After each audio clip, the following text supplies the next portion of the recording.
নমস্কার, easy learning কম্পিউটারের পক্ষ থেকে অলোক দত্ত।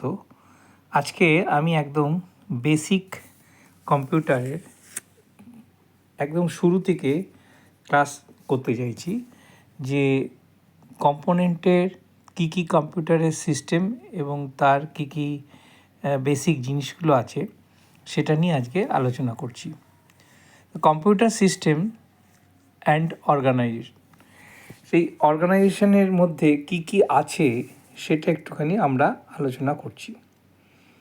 কীরকম আসা যাক, ফার্স্টে যদি আমরা কম্পিউটার সিস্টেমটাকে একটু ভেবে নিই যে কী আছে এবং তার বেসিক কম্পিউটার অর্গানাইজেশনের মধ্যে কী আছে সেইগুলোকে যদি আলোচনা করি, তাহলে দেখা যাক কী আছে এখানে আমরা আলোচনায় আসছি। প্রথমে আসা যাক সিপিইউ কাকে বলে। সিপিইউ হচ্ছে, পুরো কথাটা হচ্ছে সেন্ট্রাল প্রসেসিং ইউনিট। সেই সেন্ট্রাল প্রসেসিং ইউনিটের মধ্যে কী আছে এবং তার কী পার্ট কাজ করে সেইগুলো আমরা একটু আলোচনা করছি। এই মাদারবোর্ডের মধ্যে একদম সিপিইউটা একটা মেন ব্রেন বলা যেতে পারে একে।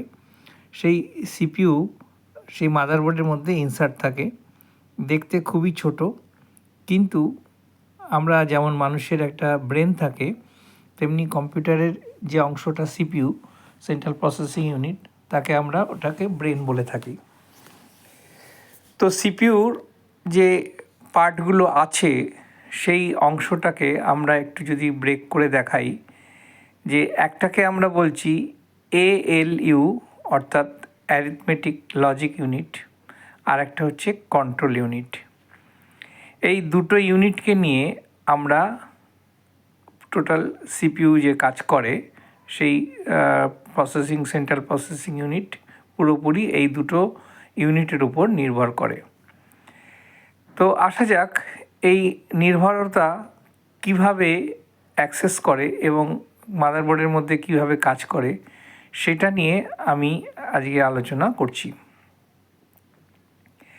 এখানে আমরা যেটা দেখাতে চাইছি যে মেন হচ্ছে যে এএলইউ এবং কন্ট্রোল ইউনিট, এই দুটোর ফাংশনকে একসঙ্গে একত্রিত হয়ে আমরা সিপিইউতে কাজ করে থাকি।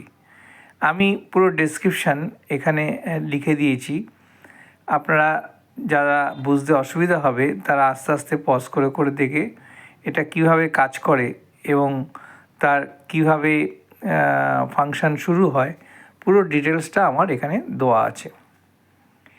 এরপর আসা যাক যে মেমোরি, কম্পিউটারের মেমোরি সিস্টেম।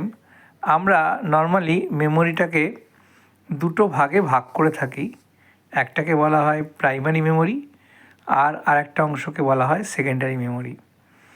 প্রাইমারি মেমোরির আর একটা নাম হচ্ছে টেম্পোরারি মেমোরি বা ভোলাটাইলস মেমোরি, আর সিমিলারলি পার্মানেন্ট মেমোরি বা নন ভোলাটাইলস মেমোরি বা সেকেন্ডারি মেমোরি, এইভাবে আমরা মেমোরিটাকে ভাগ করি।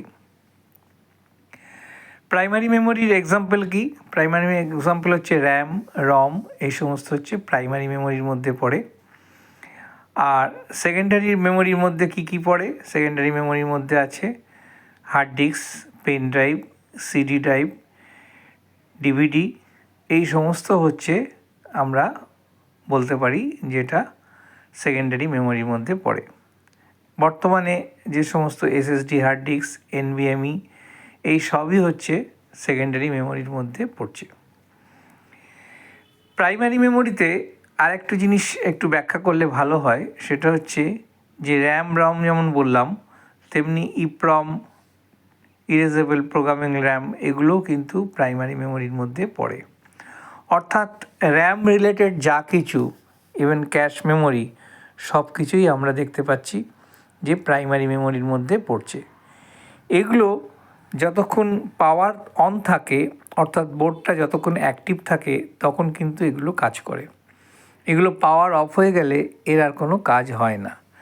সেই জন্য একে আমরা টেম্পোরারি মেমোরি বা ভোলাটাইলস মেমোরি বলে থাকি। হোয়ারাস র্যাম, যেমন আমরা বললাম যে টেম্পোরারি মেমোরি, তেমনি সিডি বা পেন ড্রাইভ বা হার্ড ডিস্ক, এসএসডি, এনভিএমই যে কোনো যা কিছু আমরা বলি, এগুলো সেকেন্ডারি মেমোরি কেন বলছি, যে এগুলোকে আমরা যে কোনো জায়গায় নিয়ে যেতে পারি।